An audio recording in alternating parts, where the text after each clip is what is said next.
नमस्ते सदावत्सल्य मातृभूमि। हम लोग चर्चा करने जा रहे हैं कर्तव्य पथ। प्रधानमंत्री ने नाम रखा, राजपथ नाम था, कर्तव्य पथ रख दिया। भाई हमारे देश में राज करने वाले कर्तव्य भूल गए, तो जो लोग राज करते हैं उनको कर्तव्य याद रहें, इसलिए उस पथ का नाम ही कर्तव्य पथ रख दिया। लेकिन हमारे देश में कुछ लोगों को वो अच्छा नहीं लगा। बुरा तो ये भी लगा होगा कि सुभाष चंद्र बोस की मूर्ति जॉर्ज पंचम की जगह पर या चतुर्थ पंचम कौन थे उनकी जगह पर क्यों लगा दी, उसी कैनोपी में क्यों लगा दी। तो लोगों ने प्रश्न करने शुरू किए। अब इसमें मुस्लिम पक्षकार और कम्युनिस्ट को प्रश्न करना स्वाभाविक था कि भाई उनको तो ये अच्छा नहीं लगेगा। तो इरफान हबीब का नाम हम सब ने सुना ही होगा, खूब सुना होगा। एएमयू में हिस्ट्री के प्रोफेसर थे। उनके पिताजी कम्युनिस्ट पार्टी के बड़े लीडर थे।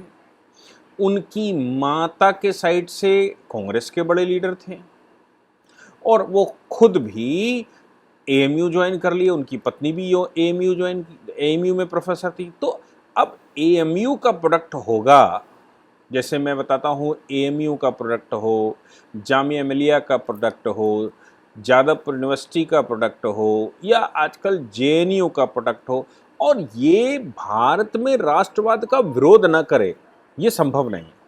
तो इरफान हबीब ने खूब कटु बातें कहनी शुरू की। उनका इंटरव्यू करना भी लोगों को अच्छा लगता ही है कि उनका इंटरव्यू कर लो, और इरफान हबीब का इंटरव्यू कर लोगे तो बहुत सारी चीज़ें ऐसी निकल कर आ जाएंगी जो मसाला मिलेगा। इरफान हबीब के द्वारा इस तरह की बातें करना स्वाभाविक था जो उन्होंने कहा, लेकिन उसी क्लब को ज्वाइन करने वाले सतपाल मलिक, जो कि जम्मू कश्मीर के गवर्नर रहे, अभी नॉर्थ ईस्ट के एक छोटे प्रदेश के गवर्नर हैं, जाति से जाट हैं, और बड़े भविष्य उनका अच्छा शायद मोदी जी ने देखा था। वो मोदी जी के कभी बड़े करीबी हुआ करते थे। और जाटों की राजनीति के रूप में हम सब जानते ही हैं कि मोदी जी पहले से सब तय करके रखते हैं। प्रधानमंत्री वाला राष्ट्रपति के लिए किसको किसको एलिजिबल तैयार करना है और उपराष्ट्रपति के लिए किसको किसको तैयार करना है, ये सब सोच कर रखते हैं। लेकिन सीधे राष्ट्रपति या उपराष्ट्रपति किसी व्यक्ति को बना दिया जाएगा जो अच्छा सुनने समझने में लगता हो सकता है कि धोखा खा जाए। इसलिए उनकी खास बात यह है कि राष्ट्रपति उपराष्ट्रपति के पदों के लिए तो कम से कम वो गवर्नर बनाते ही बनाते हैं। हम पीछे से देख भी रहे हैं, पिछले राष्ट्रपति और पिछले उपराष्ट्रपति तो खैर उनके साथ काम किए हुए थे, इसलिए उन पर कोई डाउट नहीं, वेंकैया नायडू जी पर कोई डाउट नहीं किया जा सकता। लेकिन इस बार भी राष्ट्रपति और उपराष्ट्रपति पहले गवर्नर बनाए, गवर्नर के रूप में पहले उनको जांचा परखा और उसके बाद घोषणा हुई। तो गवर्नर जब वो बनाते हैं पूरे देश भर में, तो खास बात उनकी ये रहती है कि वो उन गवर्नर्स का भविष्य भी देखते हैं कि उनका भविष्य कहाँ है। जैसे मैं बताऊं कि गवर्नर के रूप में जाट गवर्नर उन्होंने जम्मू कश्मीर जैसे प्रदेश का बनाया था, और जम्मू कश्मीर राज्य का अगर गवर्नर जाट बनाया था, बड़े अच्छे काम भी किए थे।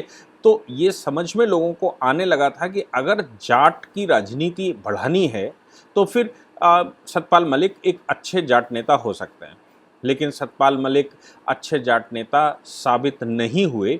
वो लगातार जम्मू कश्मीर से हटने के बाद, चूँकि उनको लगा कि मेरा डिमोशन हो गया है। जम्मू कश्मीर के राज्यपाल तो हम जानते ही हैं कि एक हॉट प्रदेश है, पूरे देश में उसका डंका रहता है, पूरे देश में उसकी न्यूज़ रहती है, वो मीडिया में रहता ही है।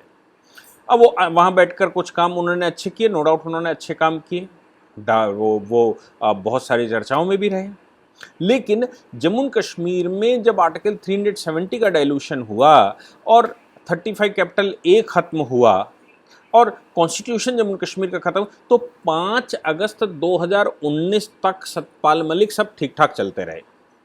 लेकिन भाई अब जब केंद्र शासित प्रदेश बना दिया गया, तो केंद्र शासित प्रदेश का मतलब बिल्कुल साफ था कि अब गवर्नर ही वहाँ सब कुछ होगा, गवर्नर बहुत ज़्यादा पावरफुल होगा। अब वहाँ की परिस्थितियों को देखते हुए एक डिप्लोमेटिक आदमी की ज़रूरत थी। तो एक इंजीनियर जो डिप्लोमेटिक केंद्र में रेलवे मंत्री रहे हों, तो वहाँ मनोज सिन्हा जी की नियुक्ति हो गई, क्योंकि डिप्लोमेटिक व्यक्ति की हमें ज़रूरत थी वहाँ। और मनोज सिन्हा बहुत ज़्यादा हाईली एजुकेटेड हैं, मनोज सिन्हा साहब डिप्लोमेटिक भी बहुत ज़्यादा हैं, तो उनको वहाँ पर नियुक्त कर दिया गया। अब सतपाल मलिक का क्या होगा? सतपाल मलिक मुझे लगता है कि सरकार की नज़र में, मोदी जी की नज़र में या कैबिनेट की नज़र में चढ़े हुए पहले से थे कि भाई अच्छे काम कर रहे हैं, तो कुछ समय के लिए सतपाल मलिक को नॉर्थ ईस्ट भेज दिया गया कि भाई वहाँ की भी परिस्थिति देख लो। एक चीज़ हमेशा ध्यान रखना चाहिए कि अगर किसी गवर्नर को एक से ज़्यादा राज्यों में गवर्नर घूम कर बनाया जा रहा है, यही हाल सुप्रीम कोर्ट का भी है।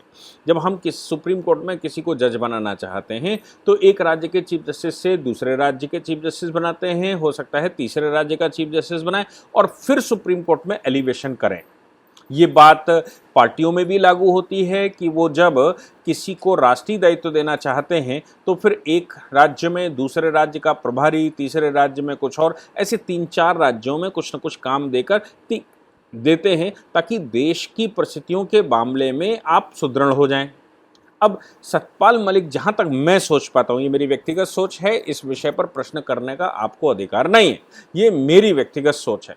मेरी व्यक्तिगत सोच ये थी कि जम्मू कश्मीर जैसे अच्छे राज्य के बाद, बड़े राज्य के बाद नॉर्थ ईस्ट का गवर्नर बनाना, नॉर्थ ईस्ट के किसी राज्य का, बॉर्डर स्टेट का गवर्नर बनाना, ये अपने आप में दर्शाता था कि सत्यपाल मलिक सरकार की नज़र में किस प्रकार चढ़े हुए हैं और उनको भविष्य में केंद्र की राजनीति में कुछ बड़ा दायित्व मिल सकता है। लेकिन सतपाल मलिक साहब को ये डिमोशन लगा कि उनका डिमोशन हो गया और वो जैसे ही गवर्नर बने वैसे उन्होंने बयानबाजी करनी शुरू कर दी। बयानबाजी वो किसान आंदोलन को लेकर करनी शुरू कर दी, बयानबाजी उन्होंने जम्मू कश्मीर में करप्शन को लेकर शुरू कर दी, बयानबाजी उन्होंने अमित शाह वर्सेस प्रधानमंत्री शुरू कर दी, बयानबाजी अभी उन्होंने ये जो कर्तव्य पथ है, कर्तव्य पथ पर उन्होंने बयान दे डाला, उन्होंने बयान दे डाला अग्निवीर स्कीम पर, उन्होंने बयान दे डाला मोदी जी के उद्घाटन पुरुष के रूप में। अब आप सोचिए कि उनसे कहा गया कि भाई कर्तव्य पथ के बारे में आप क्या सोचते हैं, तो वो कहते हैं कर्तव्य पथ नाम बदलने की मेरी नज़र में आवश्यकता नहीं थी, और कर्तव्य पथ मोदी जी हर दूसरे तीसरे दिन कुछ ना कुछ उद्घाटन करने जाते हैं और वो उस दिन उद्घाटन करने को नहीं होगा तो उन्होंने नाम ही बदल दिया। आप सोचिए कि एक गवर्नर ऐसा तंज करे, सरकार के मुखिया के ऊपर ऐसा तंज करे, तो वो मानसिक रूप से कितना बीमार व्यक्ति होगा, ये सबको समझ में आना चाहिए। दूसरी बात उन्होंने ये कह दी कि अग्निवीर में उन्होंने कहा कि भाई ये 3 साल के लिए गोलियां खाने कौन जाएगा। यानी कि उनके दिमाग में ये बात साफ जाहिर हो गई कि उनके दिमाग में कहीं न कहीं गुलामी की मानसिकता बैठी हुई है जो उनकी नज़र से नहीं निकल पा रही है। तभी तो नौकरी की बात करते हैं, नहीं तो सेना में काम करना, थोड़ा बहुत ही काम मिल जाए, थोड़े समय के लिए काम मिल जाए, लोग उसमें करना चाहते हैं, थोड़ा ही महीने 2 महीने काम करने को मिल जाए, मुफ्त में या पैसे देकर भी काम करने को तैयार हैं। हमें मेरे देश की सेवा करने का एक जरा सा अवसर मिले, इससे अच्छा कुछ नहीं हो सकता। हमारी सेना को एम्प्लॉयड नहीं कहा जा सकता। हमारी सेना अगर वेतनभोगी एम्प्लॉय होती तो हमारी सेना भूखे मुंह सुभाष चंद्र बोस की अध्यक्षता में घास की रोटी खाकर अंडमान निकोबार के बॉर्डर पर युद्ध न लड़ रही होती। आप सोचो कि वो आज़ाद हिंद फौज बनाई थी, वहाँ सैलरी का कोई प्रश्न नहीं था। अगर उन लोगों को सैलरी का प्रश्न होता तो वो उस समय की भारत सरकार की सेना में शामिल होते, ना कि आज़ाद हिंद फौज में शामिल होते। भूखों मरे, घास की रोटी खाई, लेकिन देश की स्वतंत्रता के लिए आगे बढ़ते रहे। तो सेना का जज्बा कुछ इस प्रकार का होता है कि मंगल पांडे अपनी नौकरी छोड़कर आंदोलन 1857 का करता है, ऐसा होता है जज्बा। तो जो व्यक्ति सेना में काम करने जा रहा है वो व्यक्ति के मस्तिष्क में अगर सैलरी है, अगर उसको मस्तिष्क में नौकरी है, तो उसको सेना की तरफ काम करने के लिए जाना ही नहीं चाहिए। और सोचने की बात तो यह है कि अटल बिहारी वाजपेयी जी की सरकार के समय पर सेना के बेनिफिट्स बढ़ाए गए। उससे पहले जो सेना के बेनिफिट्स थे कितने बेनिफिट्स थे? क्या इतने बेनिफिट थे कि वो अपने परिवार को बहुत अच्छे से सुदृढ़ तरीके से चला सकता था? इवन उसकी शहादत, उसके बलिदान के बाद भी बहुत बेनिफिट नहीं मिलते थे। उनके बलिदान के बाद, कारगिल के बाद, कारगिल पेट्रोल पंप, ये वो बेनिफिट्स, ये सब शुरू हुए।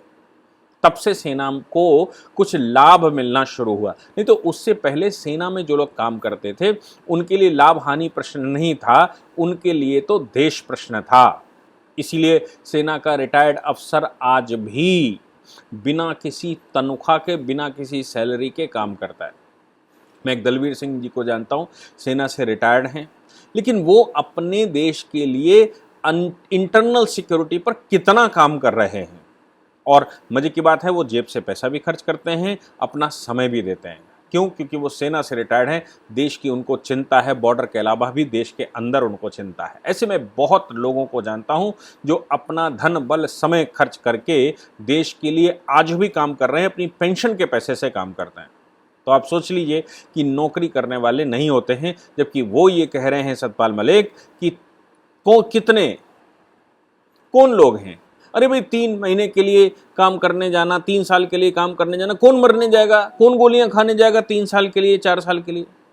सतपाल मलिक जी का दिमाग सटक गया है, और अच्छा हुआ कि उनको जम्मू कश्मीर से उठाकर नॉर्थ ईस्ट डाल दिया गया। उनको लगा कि हमारा को डिमोशन कर दिया गया है, ताकि उनके मन की मानसिक स्थिति देश के सामने आ गई कि वो मानसिक रूप से कितने बीमार हैं। किसानों के आंदोलन के विषय में लगातार कह रहे हैं कि मोदी जी, अभी उन्होंने 2 दिन पहले स्टेटमेंट दे डाला कि मोदी जी किसानों के लिए अच्छे नहीं, बहुत अच्छे इंसान हो सकते हैं लेकिन किसानों के लिए अच्छे नहीं हैं। एक दिन और कह डाला कि अमित शाह जी ऐसे ऐसे कह रहे हैं कि मोदी का दिमाग खराब हो गया है। केंद्र की सरकार राजनीति को ध्यान में रखते हुए इन पर कोई रिप्लाई नहीं देती, क्योंकि इनको बुझते हुए देखना है, इनसे कहीं वाद विवाद नहीं करना है। इसलिए क्या किया केंद्र की सरकार ने? जगदीप जी धनखड़ को बंगाल का गवर्नर बनाकर भेज दिया। गवर्नर, उन्होंने ये सिद्ध किया कि गवर्नर केवल बैठने की पोस्ट नहीं है, गवर्नर काम करने की पोस्ट है। मैं यहाँ काम करने आया हूँ। धनखड़ साहब के इस व्यवहार की वजह से उनको उपराष्ट्रपति के लिए नामित कर दिया गया। नो डाउट धनखड़ साहब बहुत बुद्धिजीवी, नो डाउट बहुत इंटेलिजेंट, नो डाउट कि वो कानूनी रूप से बहुत सुदृढ़, राज्यसभा के जो सभापति हैं, ऐसा ही सभापति हमको चाहिए होता जो कानूनों का मुखिया हो। मैं तो कहता हूं कि लोकसभा के सभापति पर भी ऐसे ही व्यक्ति का अधिकार है जो कानूनों के विषय में जानता हो, क्योंकि ये दोनों सदन कानून बनाने के सदन हैं। और अगर दोनों सदन कानून बनाने के सदन हैं तो जो कानून बनाते हैं उसके अध्यक्ष के रूप में एक कानून का जानकार ही आवश्यक है कि वो वहां बैठे। तो सतपाल मलिक का मैं कह रहा था कि उनकी एलिजिबिलिटी बनाने की कोशिश की जा रही थी कि भाई जाट राजनीति 3 राज्यों में ठीक से है, उन 3-4 राज्यों में जो जाट की राजनीति है उसके तहत एक व्यक्ति चाहिए जिसको जाटों को जो अधिकार केंद्र में मिलना चाहिए वो ना मिला हो तो उनको ले आया जाए। परिणाम स्वरूप मैंने कहा कि फिर 1.5 साल तक धनखड़ साहब रहे राज्यपाल, और उसके बाद उनको उपराष्ट्रपति बना दिया गया। ये संभव है कि धनखड़ साहब का नाम आने से पहले, उनको राज्यपाल बनाने से पहले मोदी जी या केंद्र की सरकार के दिमाग में ये बात रही हो कि सतपाल मलिक को देश घुमाकर और फिर यहाँ पर लेकर आना, लेकिन वो चांस इसलिए मिस कर गए क्योंकि उनको जिव्या पर, अपनी जबान पर कोई कंट्रोल नहीं है और वो आपा खो बैठे। तो ऐसे व्यक्ति को सोचकर देखिए कि ईश्वर कैसे मदद करता है मोदी जी की। अगर उनको पहले उपराष्ट्रपति बना दिया गया होता तो वो कितनी समस्या खड़ी कर देते हमारे देश के लिए, हमारी सरकारों के लिए। इसलिए सतपाल मलिक वही गैंग जो इरफान हबीब ज्वाइन किए पड़े हैं। इरफान हबीब कहते हैं, क्या कह रहे हैं? इरफान हबीब अब इसमें ये कह रहे हैं कि भाई राजपथ और जनपद, क्योंकि किंग्सवे और क्वींसवे ऐसे 2 पथ हुआ करते थे, तो उनका नाम नेहरू जी ने बदल दिया था और नेहरू ने एक का नाम राजपथ रख दिया था और एक का नाम जनपद रख दिया था। अब वो कहते हैं कि जो इंटरप्रिटेशन किए जा रहे हैं राजपथ के वो गलत किए जा रहे हैं, मोदी जी गलत इंटरप्रिटेशन कर रहे हैं। दूसरा, इरफान हबीब ये कह रहे हैं कि मानसिकता खराब हो गई है, इंटरेस्ट खराब हो गया है, दिमाग खराब हो गया है, लोगों को ये करने का स्वभाव है। वो मीडिया में, जैसे सतपाल मलिक कह रहे हैं मीडिया में रहने का शौक है, वैसे वो भी कह रहे हैं। साथ में इरफान हबीब ये कहता है कि देखिए साहब, जब अंग्रेज यहां से चला गया तो अंग्रेज की सारी निशानी मिटा दी गई थी। आप में से कितने लोग सहमत हैं, नीचे कमेंट बॉक्स में लिखकर बताइएगा। कितने लोग सहमत हैं कि अंग्रेजों के जाने के बाद भारत में उन ईसाइयों की वो निशानियां हैं मिटा दी गई थी। आज भी एक ईसाई पादरी ने राहुल विंची से कहा कि जो जो भगवान है, भगवान तो हकीकत में ईसा मसीह हैं, वो भगवान हकीकत में ईसा मसीह हैं, भारत के देवताओं और शक्तियों की तरह नहीं है। आप सोच लीजिए कि शक्तियों और देवताओं की तरह नहीं है, वो एक कल्पना मात्र है। और राहुल विंची उसको सुन रहे हैं, कोई प्रतिक्रिया नहीं है। तो फिर किस प्रकार की मानसिकता वो ईसाई जो भारत पर शासन कर रहे थे, वो किस प्रकार की मानसिकता रखते होंगे। कितनी निशानियां मिटा दी गई। क्या मैकाले का जो बनाया हुआ कानून मिटा दिए गए? क्या मैकाले की शिक्षा नीतियां समाप्त कर दी गई? क्या भारत में कोरोनेशन पार्क समाप्त कर लिए गए? क्या भारत कॉमनवेल्थ ऑफ नेशन से बाहर हो गया? क्या भारत अभी भी अंग्रेजी विधियां, अंग्रेजी कानून, अंग्रेजी सिस्टम से नहीं चल रहा है? क्या हम स्वतंत्र को स्थापित कर पाए हैं? क्या हम अपने तंत्र को बना पाए हैं? मुझे नहीं लगता कि हम कहीं से कह सकते हैं कि अपने तंत्र को हम बना पाए। लेकिन इरफान हबीब जो कि एक मुगल इतिहासकार है, वो ये कहता है कि मुगलों ने कोई अत्याचार भारत में नहीं किया, ये तो लिखने वालों ने लिख दिया। अब नेहरू के समय पर अगर लिख दिया गया हो, नेहरू खुद ही किस मानसिकता के हैं, और जो उनके एजुकेशन मिनिस्टर हैं गुलाम नबी, अब वो आज़ाद, तो आज़ाद उनके एजुकेशन मिनिस्टर ने कितनी कोशिश की, जो एक मदरसा छापता, कितनी कोशिश की होगी कि मुगलों का अच्छा स्वरूप दे दिया जाए, अकबर को महान बना दिया जाए, और उन्होंने बनाया। फिर भी औरंगजेब को मिटा नहीं पाए, क्योंकि इतने अत्याचार किए कि उन अत्याचारों को पूरी कोशिश कर दी आज़ाद ने, लेकिन वो मौलाना आज़ाद उसको ख़त्म नहीं कर पाए। आप सोचिए कि एक मौलाना एजुकेशन मिनिस्टर बन गया जो कभी अंग्रेजी स्कूल में नहीं गया, मौलाना अरबी जानता था केवल, मौलाना मदरसे छाप पढ़ाई थी, और मौलाना एजुकेशन मिनिस्टर हो गया। उसने पूरी ताकत लगाई होगी, कम्युनिस्टों ने पूरी ताकत लगाई, फिर भी इमेज बदल नहीं पाए जो मुगलों की इमेज थी, जो मुगलों ने भारत के साथ अत्याचार किए। तो इरफान हबीब अब आधुनिक रूप से एएमयू के, चूंकि वो अलीगढ़ मुस्लिम यूनिवर्सिटी के प्रोफेसर हैं, तो जाहिर सी बात है कि मुगलों को महिमा मंडन करना उनका काम है। तो इरफान हबीब लगातार हमले कर रहे हैं, कह रहे हैं सनकी है, सनक है, ये मोदी जी की सनक है। और मजे की बात है कि इरफान हबीब राष्ट्रवाद मतलब देशभक्ति पे बात कर रहे हैं। वो कहते हैं ये राष्ट्रवाद फर्जी है, देशभक्ति असली है। अरे भैया, देशभक्ति असली है। आप एएमयू के प्रोफेसर थे, ब्रिटिश इंडिया का विभाजन हो गया, एएमयू पूरा का पूरा चला गया पाकिस्तान, तुम क्यों यहाँ रह गए? अब जब पाकिस्तान तुम्हारे लिए बन गया, तुम एएमयू के प्रोफेसर थे, तो पाकिस्तान तुम्हारे लिए बन गया, तो देशभक्ति किसके लिए है? क्या राष्ट्रवाद, वो कहते हैं कि राष्ट्रवाद ये फर्जी है। मोदी जी राष्ट्रवाद सबको समझाना चाहते हैं, मोदी जी राष्ट्रवाद सबको करना चाहते हैं, ये राष्ट्रवाद की परिभाषाएं गलत हैं, देशभक्ति हमारे मन में है। तुम्हारे मन में देशभक्ति अगर होती तो भारत का ये हाल नहीं होता। तुम्हारे जैसे लोगों ने ही भारत का ये हाल किया है, इसमें कोई शक नहीं। आज भी मैं परसों सुन रहा था कि पाकिस्तान भारत से जीता तो फिर पटाखे हिंदुस्तान के बहुत सारे इलाकों में बजे, खूब सारे इलाकों में बजे, क्योंकि राष्ट्रभक्ति कहाँ है, राष्ट्रवाद आपका कहाँ है, देशभक्ति आपकी कहाँ है, ये दिखाई दे रही है। आप जैसे लोगों की तो एटलीस्ट दिखाई दे ही रही है। मेरा मानना है कि नवाब, वो ये जो सतपाल मलिक हैं, सतपाल मलिक अगर इरफान हबीब के गैंग को ज्वाइन कर रहे हैं तो ये क्या मैसेज देना चाहते हैं? अपना नुकसान तो कर ही लिया इन्होंने एटलीस्ट, लेकिन ये क्या मैसेज देना चाहते हैं कम्युनिस्टों के साथ मिलकर? ये क्या मैसेज देना चाहते हैं कांग्रेसियों की राहुल गांधी की तारीफ करके? राहुल गांधी के विषय में कहते हैं भारत जोड़ो यात्रा उनकी सफल हो जाएगी, मैं मनोकामना करता हूँ सफल हो जाए। तो क्या इनके दिमाग में ये बात है कि मोदी एक दिन निकाल कर बाहर कर देंगे और फिर इनको कांग्रेस का थामना पड़ेगा और राजनीति करनी है? कहते हैं, लोगों ने कहा कि भाई जब इतना ही आपको मोदी जी की पॉलिसी अच्छी नहीं लगती तो इस्तीफा, बोले वो मांग लें तो मैं दे दूंगा। मैं अच्छा कार्य करता हूं, मैं अच्छा काम करता हूं, इसलिए वो मुझे झेल रहे हैं।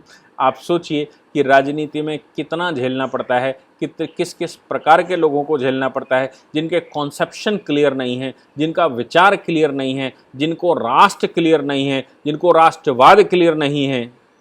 वो कहते हैं मैं कार्य करता हूं। ये सब देश को विचार करना पड़ेगा, देश को सोचना पड़ेगा। जय हिंद, जय भारत, वंदे मातरम।